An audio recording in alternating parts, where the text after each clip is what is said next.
Either energy അവരുടെ ഏറ്റവും പുതിയ OTA അപ്ഡേറ്റ് ആയ ഏഥർ സ്റ്റാക്ക് 6 ഈയിടെയായിട്ട് അവതരിപ്പിക്കുകയുണ്ടായി. നമ്മൾ ഇന്ന് പരിചയപ്പെടാൻ പോകുന്നത് ഏഥർ സ്റ്റാക്ക് 6നെ കുറിച്ചാണ്.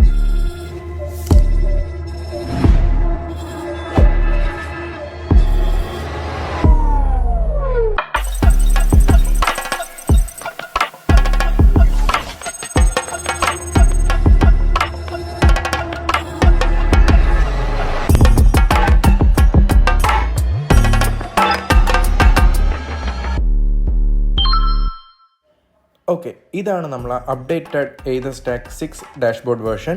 സാധാരണ നമ്മൾ സെറ്റിങ്സിലേക്ക് വരുമ്പോഴത്തേക്കും വേണ്ട കണക്ടിവിറ്റിയിൽ ചെറിയൊരു മാറ്റം വന്നിട്ടുണ്ട്. അതുകൊണ്ട് അവിടെ ബ്ലൂടൂത്ത് നമുക്ക് എനേബിൾ ചെയ്യാനുള്ള ഒരു ഓപ്ഷനുണ്ട്. തൊട്ട് താഴെയായിട്ട് മ്യൂസിക്കിൻ്റെയും കോളിൻ്റെയും അതുപോലെ തന്നെ വാട്സപ്പിൻ്റെ ഓപ്ഷനുമാണ് പുതിയതായിട്ട് വന്നിരിക്കുന്നത്. പിന്നെ അതാണ്ട് ഇവിടെ ഒരു കോസ്റ്റിംഗ് റീജൻ എന്ന് പറഞ്ഞൊരു ഓപ്ഷൻ വന്നിട്ടുണ്ട്.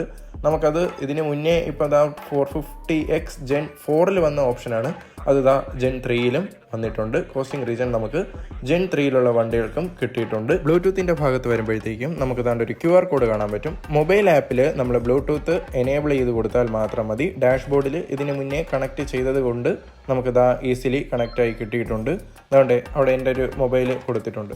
ഇനി നമുക്ക് വേർഷനെ കുറിച്ച് നോക്കാം. ഇതാണ് ഏകദേശം ഒരു വേർഷൻ. നിങ്ങളൊന്ന് പൗസ് ചെയ്ത് വെച്ചിട്ട് വായിച്ച് നോക്കിയാൽ അത്രയും എളുപ്പമായിരിക്കും. ഇപ്പം അപ്ഡേറ്റ് ആയ വേർഷൻ ഇതാണ്. പിന്നെ ഏതൊർ ആപ്പിനുള്ളിൽ പുതിയൊരു അപ്ഡേറ്റ് കൊണ്ടുവന്നിട്ടുണ്ട്, വോയിസ് അസിസ്റ്റൻസ്. അതിൽ നമുക്ക് Amazon Alexa, Amazon Echo Dot use ചെയ്തുകൊണ്ട് വണ്ടിയുടെ റേഞ്ച്, വണ്ടിയുടെ ബാറ്ററി പെർസെൻറ്റേജ് എല്ലാം നമുക്ക് അലക്സയോട് ചോദിച്ച് അറിയാൻ പറ്റും. ഇതാ ഞാനൊരു എക്സാമ്പിൾ കാണിച്ചു തരാം. Alexa, what's the percentage of charge in my scooter? Your scooter has 90.58% charge with 63.0 km range in walk mode.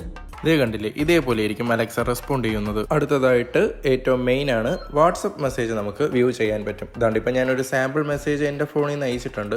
ഇതേപോലെ ആയിരിക്കും നമുക്ക് നോട്ടിഫിക്കേഷൻ വന്ന് നമ്മുടെ ഡാഷ്ബോർഡിൽ വ്യൂ ചെയ്യുന്നത്. പിന്നെ ഇതാ വന്നിരിക്കുന്നത് മ്യൂസിക് കൺട്രോൾ ഓപ്ഷനാണ്. ഇതിനു മുന്നേ ഉണ്ടായിരുന്നു. ഇത് കുറച്ചുകൂടി വിസിബിളും എൻലാർജ്ഡും ആയിട്ടാണ് കാണിക്കുന്നത്.